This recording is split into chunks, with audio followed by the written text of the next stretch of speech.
हरिओम, नमस्कार।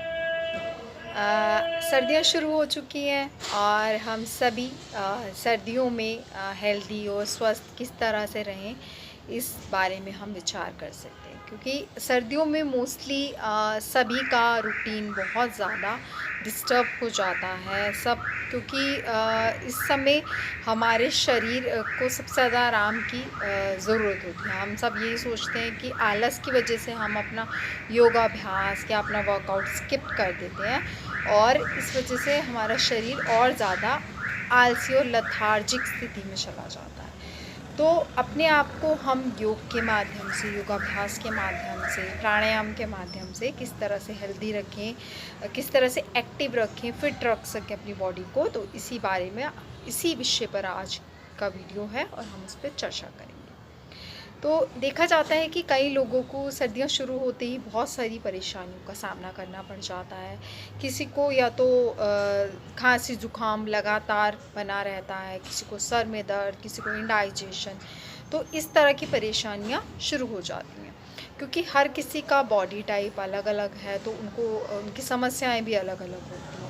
तो इसी चीज़ को हम देखते हुए अपने योगाभ्यास को करते हैं और अपने वर्कआउट को करते हैं। लेकिन जब भी हम देखते हैं कि सर्दियों का मौसम शुरू हो रहा है, तो जो हम गर्मियों से प्रैक्टिस कर रहे हैं, तो सर्दियों में आते ही हमारी वो प्रैक्टिस इम्पैक्ट होती है। हमारा या तो योग का अभ्यास स्किप्ड हो जाता है, हम उसको डेली नहीं कर पाते हैं। कई बार सर्दियों में आलस के चलते कि आज करेंगे या कल करेंगे, तो इस चलते हम अभ्यास को डेली नहीं कर पाते, एक रूटीन वाइज हम अपना मेंटेन नहीं कर पाते हैं।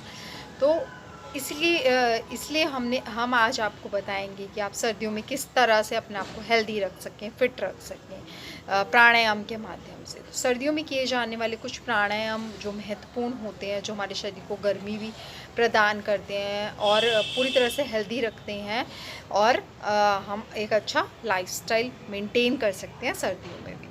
तो उसी विषय पर चर्चा करते हैं हम। देखा गया है कि या तो हम सर्दियों में हम हमेशा या तो लेट उठते हैं। कई लोगों को बहुत सी परेशानी होती है कि वो लेट से उठते हैं और फिर वो सोचते हैं कि कल कर लेंगे, परसों कर लेंगे। इस तरह से उनका कोई भी वर्कआउट है वो स्किप होता जाता है। तो आप यदि योगाभ्यास नहीं कर रहे हैं, यदि वर्कआउट नहीं जा रहे, यदि वॉक नहीं कर रहे हैं, तो आप केवल और केवल प्राणायाम के माध्यम से अपने शरीर को किस तरह से स्वस्थ रख सकते हैं, अपने आप को किस तरह से हेल्दी रख सकते हैं, फिट रख सकते हैं। तो कुछ प्राणायाम हैं जो हम सर्दियों में कर सकते हैं, सर्दियों में किए जाने वाले प्राणायाम, जिसमें सबसे पहला और महत्वपूर्ण प्राणायाम है भस्त्रिका प्राणायाम। भस्त्रिका प्राणायाम हमें हमारे शरीर को उष्णता प्रदान करता है, क्योंकि भस्त्रिका प्राणायाम में हमें फोर्सफुली एक्सलेशन करना होता है। फोर्सफुली इन्हेलेशन पे जाता है हमारा जो भी हम प्रोसेसिंग करते हैं, तो उसमें शरीर में उष्णता, गर्मी पैदा होती है, जिससे हमारा शरीर हेल्दी होता है और इंडाइजेशन रिलेटेड यदि कोई परेशानी है तो वो भी धीरे धीरे ख़त्म हो जाती है। तो इस तरह से भस्त्रिका प्राणायाम हमें बहुत हेल्प करता है सर्दियों में हमें हेल्दी रहने की, क्योंकि सर्दियों में बेसिकली हम वर्कआउट कम कर पाते हैं, हम योग का अभ्यास नहीं कर पाते हैं मॉर्निंग में उठकर। कई लोगों को बहुत परेशानियां होती हैं, तो वो नॉर्मल वॉक पर चले जाते हैं। बट देखा गया है कि बहुत सर्दियां पड़ रही हैं, तो वॉक पर भी जाना उनके लिए बहुत इम्पॉसिबल सी बात हो जाती है। अपनी रज़ाई को छोड़ना, अपने आराम से निकल पाना। तो यदि हम वो सब चीज़ें नहीं कर पाते, तो हम मात्र प्राणायाम के माध्यम से हम अपने शरीर को हेल्दी रख सकते हैं। प्राणायाम के माध्यम से हम इन सब तरह की परेशानियों को सुलझा सकते हैं। तो भस्त्रिका प्राणायाम की जैसे हमने बात कही है कि भस्त्रिका प्राणायाम हमें उष्णता पैदा करता है हमारे शरीर में और गर्मी अच्छे से दे सकता है, जिससे हमारी जो इंडाइजेशन वाली समस्या है वो ख़त्म होती है और हमारा शरीर हेल्दी रहता है।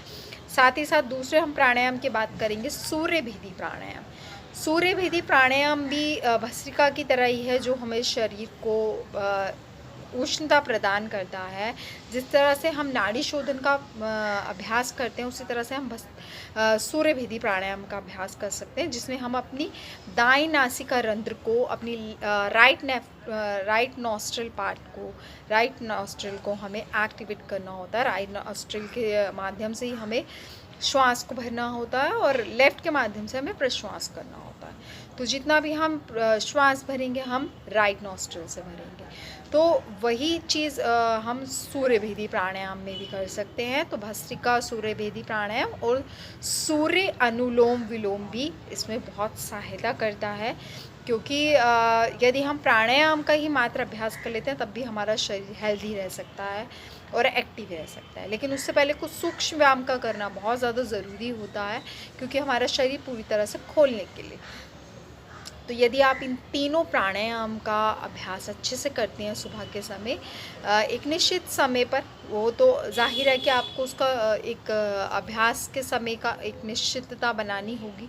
चाहे आप सुबह थोड़ा सा लेट उठ जाते हैं पर आप अपने अभ्यास को स्किप ना करें, प्राणायाम के माध्यम से अपने आप को स्वस्थ रखने का प्रयास करें और सूर्यभेदी भस्त्रिका और सूर्य अनुलोम विलोम प्राणायाम का अभ्यास करें। हो सके तो आसन का भी अभ्यास आप कर सकते हैं, बट प्राणायाम का यदि आप इस तरह से अभ्यास करते हैं, चाहे वो आप 1 मिनट का अभ्यास कर रहे हैं, चाहे वो आप 5 से 20 मिनट का अभ्यास, तो नियमित रूप से 20 मिनट का प्राणायाम का आप अभ्यास करते हैं तो आपको बहुत सारी जो शारीरिक व्याधियाँ आपकी ख़त्म होती है। सर्दियों में आपकी बॉडी हेल्दी रह सकती है, आप उसको हेल्दी वे में मेंटेन कर सकते हैं, सभी तरह की समस्याओं से दूरी कर सकते हैं और अपना शरीर पूरी तरह से स्वस्थ रख सकते हैं। तो आशा करती हूँ आपको मेरा वीडियो अच्छा लगा होगा। आप प्राणायाम के माध्यम से अपने शरीर को अच्छा रखेंगे और उसे हेल्दी बनाएंगे। तो आशा करती हूँ आज का वीडियो आपको अच्छा लगा होगा। मेरे वीडियो को लाइक कीजिए, चैनल को सब्सक्राइब कीजिए ताकि आगे के नोटिफिकेशन आपको मिल सके अच्छी वीडियो के लिए। नमस्कार।